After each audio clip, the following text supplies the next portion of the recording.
नमस्कार मंडळी. आज आपला व्लॉग सुरू होतो इथून. सकाळी सकाळी बाहेर निघलो तर आज गंभीर वातावरण झालं. आपण आलो मग दास मोबाईलमध्ये कोणती की भाऊला घ्यायची होती अल्ट्रा वॉच घ्यायसाठी भाऊजवळ 9 रुपयेच कमी पडले. कसे बसे जुगाड लावला भाई, 9 रुपये आणले. मग तिथं कॅश बीस दिला आम्ही, मग वॉच घेतली. तो निघाला घरी, मी निघालो माझ्या घरी. मग घरी आलो, मी घरी येऊन बघतो की मागच्या वर्षीचा पतंग पडलेले आहेत.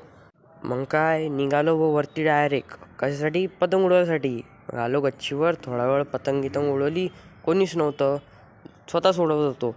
तर मग झाली संध्याकाळ. व्ह्यू लय चांगला येत होता संध्याकाळचा, काय बी म्हणावं तुम्ही. मग मी गेलो घरी, मम्मीने सांगितलं का. मग बाहेर गेलो, ही गाडी दिसली इथं, साऊंड पावर तुम्ही. या गाडीचं नाव काय कॉमेंट करून सांगा बरं. घरी आलो तर भाऊ खात होता आपला मंचुरियन. मी म्हटलं कोण आणले? अरे आणले नाही, मम्मीनं घरीच बनवले होते. मग मी खातो मंचुरियन. या आता तुम्ही.